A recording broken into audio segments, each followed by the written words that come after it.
Selamat siang semuanya. Pada kesempatan ini kita akan melanjutkan kuliah ilmu penyakit dalam.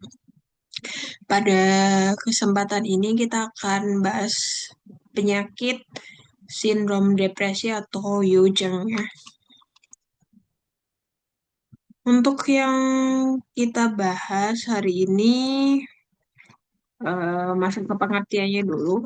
Eugeng ini secara pengertian adalah suatu kategori penyakit dan sindrom yang manifestasi utamanya itu berupa perasaan tertekan, emosi tidak tenang, rasa penuh, dan sesak di dada ya. Juga distensi dan nyeri pada daerah rusuk atau selaiga, atau mudah marah dan ingin menangis atau sensasi seperti ada benda asing yang menyumbat di tenggorokan.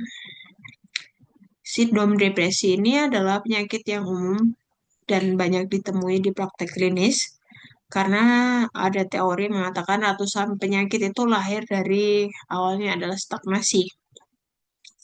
Stagnasi sendiri dari arti luas itu mencakup stagnasi yang disebabkan oleh faktor patogen eksternal dan juga emosi ya, Xingqi. Untuk stagnasi dari arti sempit itu khusus mengacu pada stagnasi yang disebabkan oleh ketidaklancaran emosi ya. Kemudian dalam pengobatan barat, eh, kondisi Eugeng ini bisa ditemui di beberapa penyakit seperti neurastenia, kelelahan saraf, histeria, dan gangguan kecemasan juga termasuk golongan penyakit ini. Jadi termasuk penyakit yang berhubungan dengan syaraf atau kejiwaan ya. Kalau di kedokteran barat juga pada bisa ditemui ketika terkait menopause atau psikologis yang reaktif terutama bermanifestasi sebagai ketidaklancaran emosi juga termasuk dalam golongan penyakit Eugeng ini. Untuk penyebabnya, sebenarnya penyebab dasar utamanya itu ada dua, yaitu karena cedera akibat emosi dan satunya karena faktor konstitusi tubuh.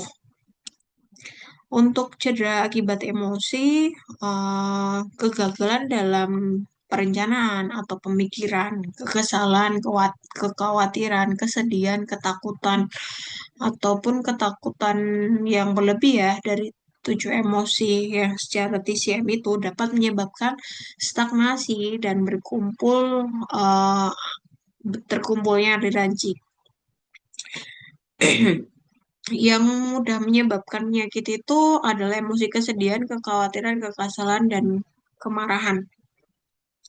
Jika kemarahan itu berlebih, itu bisa menyelukai hati, sehingga hati kehilangan sifatnya yang lancar dan bebas. Jika kehilangan fungsi untuk mengatur dan mengalir, sehingga mengakibatkan stagnasi hati ya. Karena kita tahu hati kita kan suka kebebasan. Kalau dia terlalu ditekan, maka ya fungsinya akan terganggu. Untuk stagnasi CU, ini yang berkepanjangan dapat berubah menjadi api, sehingga menjadi stagnasi api, OU, atau stagnasi CG yang menyebabkan stagnasi darah CI, maka menjadi stagnasi darah ya. Untuk kegagalan dalam perencanaan atau khawatir yang berlebih, stagnasi yang lama itu bisa melukai limpa sehingga mengganggu fungsi pengangkutan dan transformasi limpa. Maka yang terjadi akan makanan tertahan, tidak bisa tercerna sehingga mengumpulkan lembab atau dahak atau tan dan berubah menjadi panas ya. Yang selanjutnya dapat menjadi stagnasi makanan atau siu dan stagnasi lembab dan stagnasi dahak tanyu dan stagnasi panas renyu. Ini kayak pola-pola sindrom yang mungkin terjadi dari awalnya itu depresi. Untuk konstitusi tubuh yang sejak awal memiliki hati yang hiperaktif atau konstitusi tubuh yang lemah ditambah lagi dengan stimulasi emosional. Berarti dari awalnya dari stagnasi hati itu bisa menyerang ke limpa. Nafsu makan secara bertahap berkurang, sumber produksi dan transformasi darah itu tidak mencukupi karena kita tahu limpa itu kan tugasnya menghasilkan dan darah. Dalam jangka yang panjang pasti akan menyebabkan kekurangan dan darah serta kekurangan nutrisi pada jantung dan limpa, atau apinya stagnan ya secara tersembunyi mengkonsumsi yin, qi, dan darah, mengakibatkan defisiensi dengan api berlebih atau penyakit jantung yang mempengaruhi ginjal sehingga menyebabkan defisiensi yin jantung dan ginjal ya. Itu perkembangan penyakitnya dari kronologi defisiensi ya. Ini gambaran dari patogenesisnya ya untuk lebih jelasnya ya. Jadi dari cedera emosi dan konstitusi tubuh lemah ini dia itu bisa lewat tiga jalur ya terkenanya penyakit Ujeng ini. Kalau dari stagnasi hati, berarti kan mulai hati, prosesnya hati itu kehilangan sifat yang lancar dan bebas, sehingga menghasilkan stagnasi atau depresi. Dan depresi ini juga bisa berkembang jadi tiga tipe. Kalau dia stagnasi berubah jadi api atau panas, itu juga bisa. Kemudian bisa jadi stagnasi C menghasilkan dahak atau stagnasi C menyebabkan stasis darah. Kemudian kalau dari jalur disfungsi limpa, berarti limpa kehilangan fungsi untuk mentransformasi dan mengangkut, sehingga eh, terjadi tiga hal ya. Akumulasi makanan yang tidak tercerna itu bisa menyebabkan tadi stagnasi makanan, kelembapan dan kekeruan yang menetap di dalam itu menjadi stagnasi lembab. Untuk 5 poin di atas, stagnasi C berubah jadi api panas, stagnasi C menghasilkan dahak, stagnasi C menyebabkan statis darah, stagnasi makanan, stagnasi lembab ini adalah tipe-tipe eksos dari depresi, sindrom depresi ini. Tapi kalau sumber produksi C dan darah menjadi kurang atau terganggu, itu nanti pengembangannya itu menjadi defisiensi C dan darah dan defisiensi limpa dan jantung. Ini polanya berarti sudah masuk defisiensi. Kemudian juga ada lagi yang pola terakhir yang juga termasuk defisiensi itu karena jantung kehilangan nutrisi. Kita tahu jantung itu berhubungan dengan sen atau kejiwaan, sehingga kalau jantungnya nggak ternutrisi bisa mengganggu sen atau kejiwaannya, yaitu membuat kehilangan tempat persembunyiannya. Sehingga sindromnya biasanya kekacauan atau gangguan pada jantung atau sen yang disebabkan oleh karena jantungnya nggak ternutrisi gitu. Ini diagnosisnya. Diagnosisnya itu pertama manifestasi klinisnya harus ada perasaan tertekan, tidak lancar, emosi tidak tenang, distensi dan penuh, serta nyeri pada daerah dada dan nusuk.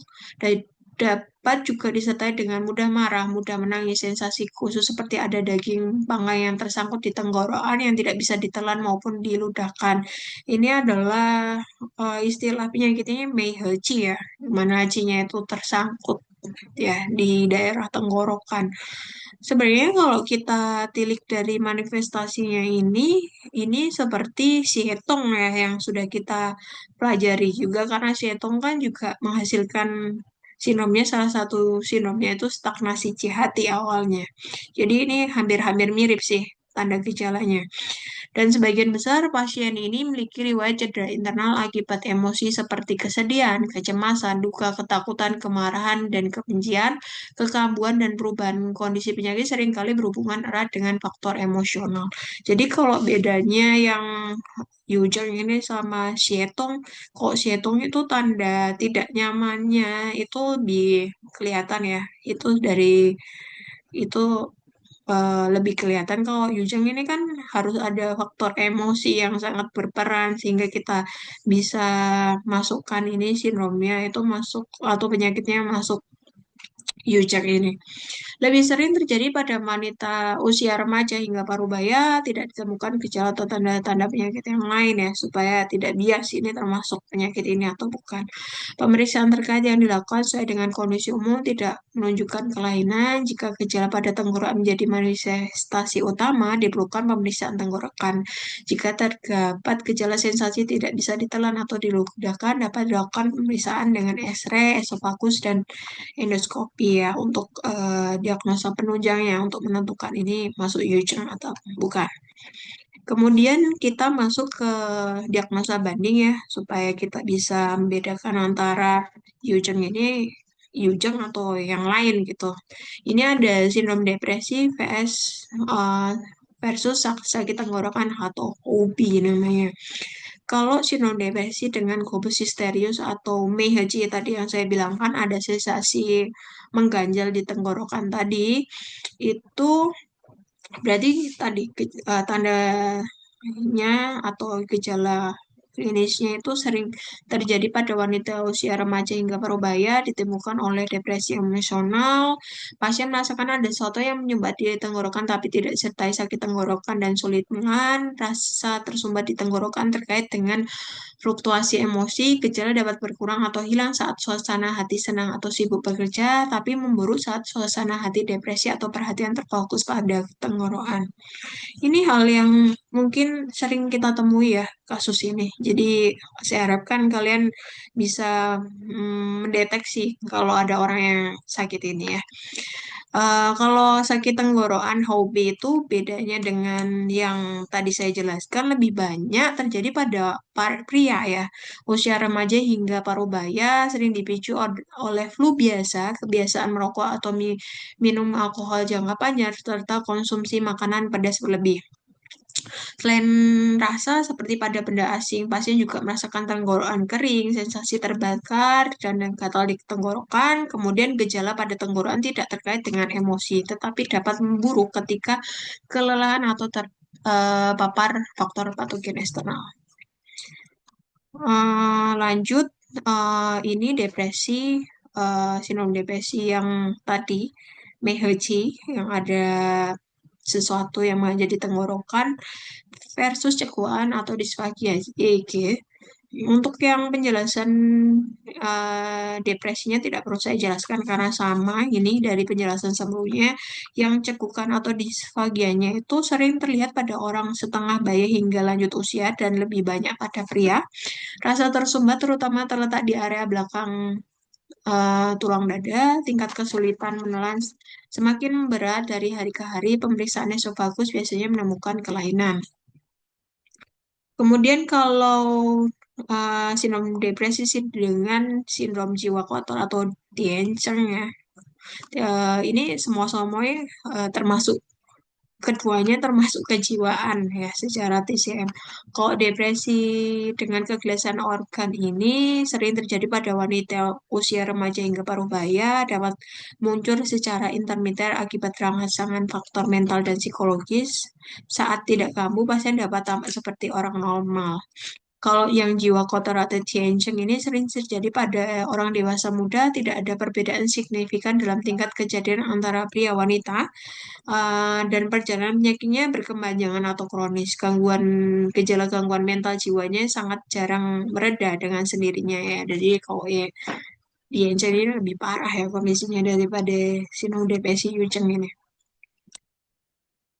Kemudian untuk penegakan diagnosis dan pengobatannya kita perlu membedakan lokasi penyakitnya. Untuk sindrom depresi ini disebabkan oleh tiga hal yang tadi di belakang saya tadi jelaskan, ketidaklancaran pengaturan dan pengaliran hati, kemudian gangguan fungsi pengangkutan dan transformasi limpa, ataupun kekurangan nutrisi pada jantung.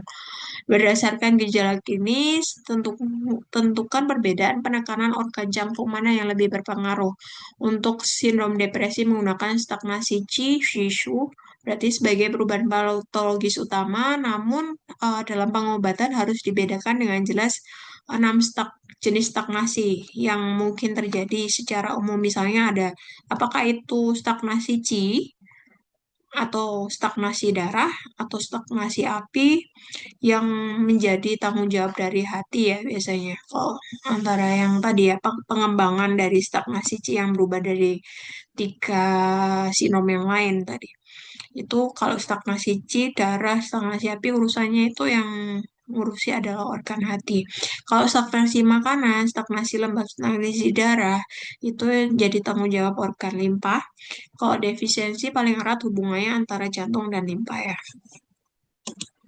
Kemudian kita harus bedakan kondisinya itu defisiensi atau Shi atau excess.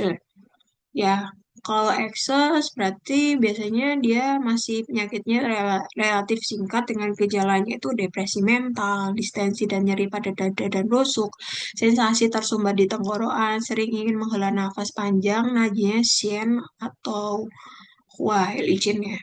Untuk kondisi defisiensi, biasanya penyakitnya sudah berlangsung lama, gejalanya itu semangat menurun, tidak bersemangat, pikiran jiwa gelisah, tidak tenang, jantung berdebar-debar, gelisah tanpa sebab yang jelas, sulit tidur, mudah sedih, khawatir, dan sering menangis, nadinya halus atau shi, dan halus cepat berarti shisho ya.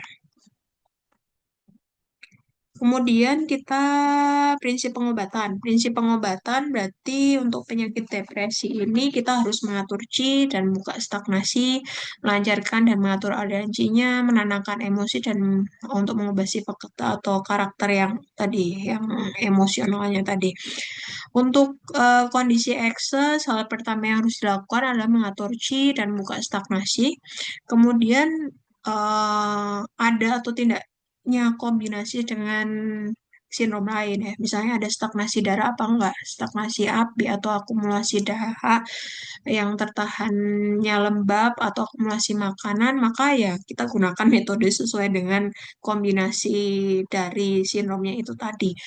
Kalau yang mengaktifkan darah dan menghilangkan stagnasi berarti untuk kasus stagnasi darah, menurunkan api berarti untuk stagnasi api, mengeliminasi dahak berarti untuk kasus akumulasi dahak, untuk mentransformasikan lembab berarti untuk urusan yang tertahannya lembab ya si tadi, untuk mencerna akumulasi makanan berarti untuk sindromnya akumulasi makanan seperti itu. Untuk kondisi defisien, berarti kita perlu, kalau defisien kan kekurangan, berarti kita perlu tonifikasi deh, PUFA namanya metodenya. Sesuai dengan kondisi kekurangan cangfunya, apakah disertai dengan defisiensi lain, misalnya Qi, darah, Yin, atau Jingnya ya. Eh, Berarti metodenya nanti dimodifikasi sesuai dengan sindromnya. Misalnya untuk memelihara jantung dan menenangkan pikiran, berarti hubungannya sama masalah di jantungnya tadi dan sennya. Terus mentonifikasi dan menguntungkan jantung limpa berarti yang terlibat organnya yang defisien itu jantung dan limpa. Kemudian menutrisi hati dan ginjal berarti yang bermasalah organnya hati dan ginjal. Untuk kasus campuran kondisi defisien dan ekses, kita harus lihat kecenderungan mana yang lebih dominan, apakah defisiensinya atau eksesnya. Ataupun ya kalau kombinasi ya kita tangani secara bersamaan ya. Sindrom yang menyesuaikan dengan kondisi pasiennya. Sindromnya apakah campuran keduanya apa, yang mana yang lebih dominan. Kemudian untuk ini kita sudah masuk diferensiasi sindromnya. Sindrom pertama kan stagnasi hati. Gejala dan analisisnya, ya kalau kita mau belajar secara detail, kita harus tahu kayak kronologinya stagnasi hati sampai ke pengobatannya itu dengan cara apa. Jadi di sini stagnasi hati, gejala atau analisisnya semangat tertekan, emosi tidak tenang. Berarti itu karena hati kehilangan fungsi pengaturan dan pengalirannya. Dada terasa penuh, distensi, dan nyeri pada daerah rusuk, nyeri tidak menetap. Itu karena stagnasi hati, disfungsi pengaturan dan pengaliran, serta ketidaklancaran meridian. Lambung terasa penuh, sendawa, tidak nafsu makan, buang air besar tidak teratur, itu karena stagnasi hati yang menyerang limpa dan mengganggu lambung. Untuk nadi lidah ini kan poin kunci ya. Kita harus tahu kalau tipis lengket dan naiknya SCN itu tanda stagnasi hati. Kemudian prinsip pengobatannya berarti melancarkan hati, melepaskan stagnasi, mengatur Qi, melancarkan Jawa Tengah ya. Di sini limpa lambungnya, Jawa Tengah ya. Kemudian formulanya berarti kita bisa menggunakan Caihu Sugansan. Caihu Sugansan itu ada Caihu yang Fu, Ji, Ke, Jen, Pi, fungsinya melancarkan hati dan melepaskan stagnasi serta mengatur aliran Ji. Nah, kita tahu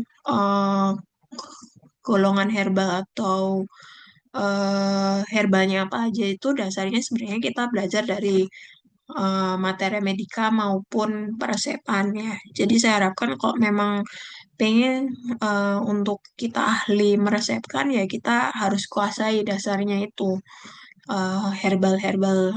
Buka lagi bukunya yang materi medika dan peresepannya lagi. Chuan Xiong, Sang Yao atau Pai Shou dan Gancau itu untuk fungsinya meredakan qi, mengaktifkan darah serta melembutkan hati dan meredakan nyeri.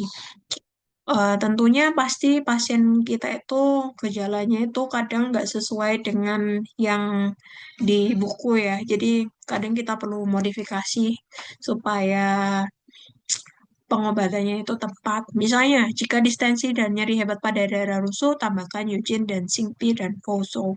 Jika sering sendawa lamun terasa penuh tidak nyaman, tambahkan Suang Fu, Hua, Tai Jesi, Jesi, Sukeng, Pan Panjia. Kemudian untuk modifikasi yang lain, jika terdapat akumulasi makanan dengan distensi perut, tambahkan senku, maya, sanca, cinencin. Ini golongan herbal untuk perencernaan ya kan. Kalau kalian tahu kelompok materi medikanya ya. Jika terdapat perut kembung dan diare, tambahkan cangcu, fuling, toko, atau petuko, hopo. Ini golongan yang transformasi lembab kan dalam materi medika. Jika terdapat nyeri menusuk pada dada dan nusuk, tambahkan tangkwe, tangsen, yujin, dan hongkwa. Oke, kemudian selain herbal ya, kita sebagai terapis atau praktisi nakes interkontinental harus tahu titik-titik yang kita gunakan ya. Ini untuk stagnasi hati, beberapa pilihan titik yang bisa digunakan, Pai Hoi dan Yintang, fungsinya untuk menenangkan sen dan mengangkat suasana hatinya tadi. Tai Chong dan Egu, ini efek sedatif dan menenangkan, menggandakan qi dan darah, menenangkan Hun dan Sen, ini kayak emosi dalam TCM ya, meredakan kekaburan pikiran dan meredakan kejang otot, Nikuan mengatur fungsi hati dan meringankan stagnasi qi, menenangkan jantung dan Sen, serta menenangkan Hunnya. Kemudian ada yang Ling Chuan, itu hasil poin dari kandungan empedu, mengatur qi dan meredakan ketegangan otot. Kemudian ada Gansu, itu titik belakang dari hati untuk meringankan stagnasi qi-nya. Kemudian juga titik itu juga ada modifikasinya. Kalau sesuai tanda gejala pasiennya, misalnya kalau ada insomnia-nya, tambahkan Suancong, Waikuan sebagai ganti dari LR3 dan LI4-nya. Kalau juga bisa pakai aurikupuntur ya, dengan semen liver hati, antidepresan 0 point dan simpatetiknya. Oke, untuk sindrom lain, ini saya ambil diferensiasi sindrom Eugene itu dari buku WFCMS. Saya harapkan kalian bisa uraikan sindrom lain seperti penjelasan saya di sindrom stagnasi qi. Jadi kalian nanti buat catatan rangkuman untuk analisa sindrom yang lain, ya, tambahkan eh, tanda gejalanya, analisisnya, kemudian formula herbalnya itu kalau di analisa itu herbalnya apa, terus titik akupuntur yang dia pakai apa ya. Untuk eh, sinom-sinom lain yang ada di buku tersebut, ini ada stagnasi qi berubah menjadi api, berarti prinsip pengobatannya adalah melancarkan qi hati, mengurai stagnasi, membersihkan hati, dan mengeluarkan api. Bisa menggunakan cawe Shaoyosan. Kemudian untuk kelendir dan qi terkumpul menggumpal, berarti prinsip pengobatannya adalah menggerakkan qi untuk mengurangi stagnasi, membuka sumbatan, mengurangi kelendir, dan menghilangkan kumpalan dengan Pan Xia Hopotang. Kemudian jantung dan sennya itu kekurangan nutrisi, berarti memberikan rasa manis untuk meredakan urgensi kegelisahan melihara jantung dan menenangkan senya dengan Ganmai Tao Tang. Tao kan memang kurma Cina ya, rasanya manis kan. Kemudian defisiensi jantung dan limpa itu menguatkan limpa melihara jantung mengisi dan menguntungkan serta darah pakai kupitang. Untuk defisiensi jantung dan ginjal melihara dan menguatkan jantung dan ginjal bisa pakai Tian Tianwan Pusintang dan di Wei Huang Wan ya formuanya. Itu beberapa sindrom yang ada di buku web CMS. Tapi kalau referensi dari bahasa Mandarinnya ya untuk ilmu penyakit dalam, tapi kalau di buku merah dan hijau yang biasanya kalian baca itu dia sindromnya lebih banyak ya. Kalau kalian mau mungkin bisa mintakan mahasiswa reguler untuk bantu men-scan kan. Tapi kalau mau yang inti-intinya kalian breakdown dari eh, sindrom yang saya berikan ini. Kemudian terapi lainnya, kalau obat paten atau herba jadi ya, bisa pakai Caihusugan Wan, Xiaoyouwan untuk pola stagnasi jati. Walaupun pakai obat paten, ya kita harus tahu sindromnya ya, supaya pengobatannya tepat ya. Karena antar obat kan, walaupun dia obat jadi punya kayak indikasi tertentu atau sindromnya itu ya untuk itu gitu. Untuk Tacha Xiaoyou Xiaoyou ini untuk stagnasi yang berubah menjadi api. Kalau Gupiwan, Rensen Rongwan, Paiji yang Siwan itu untuk defisiensi ganda jantung dan limpa. Kalau Zhou, Taiwan, Tianwan, Puxinwan itu untuk defisiensi yin jantung dan ginjal. Kemudian pencegahan dan perawatannya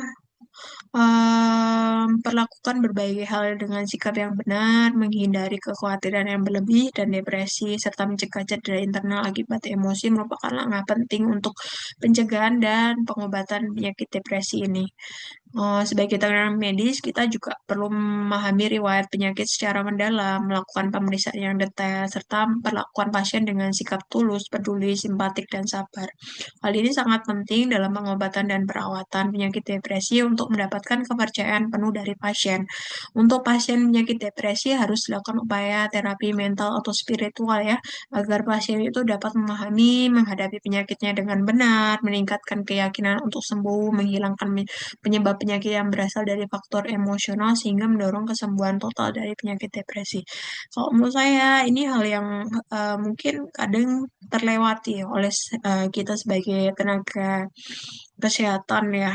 Karena kita biasanya lebih fokus untuk penampilan atau tanda gejala penyakit secara fisik ya daripada emosional. Kadang kita sebagai terapis hanya menanyakan dari mana yang sakit seperti itu, tapi tidak menggali dari sisi emosionalnya karena sebenarnya dari emosi itu bisa menyebabkan penyakit fisik seperti itu. Dan kemudian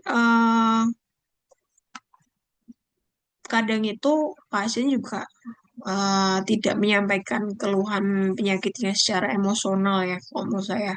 Jadi ya kita harus pandai-pandai gimana cara menggali apakah pasien yang kita temui itu mengalami masalah emosional, itu kita harus ya menggalinya ya. Karena tidak mungkin dia bilang saya ini depresi gitu, tidak mungkin. Tapi kita harus eh, apa itu gimana caranya supaya kita bisa mendeteksi penyakit emosional yang terjadi pada pasien kita ya. Oke. Kemudian kita masuk poin penting dalam praktek klinis. Yang pertama, terapi mental spiritual itu memiliki makna penting ya untuk penyakit Yujing ini, penyakit depresi.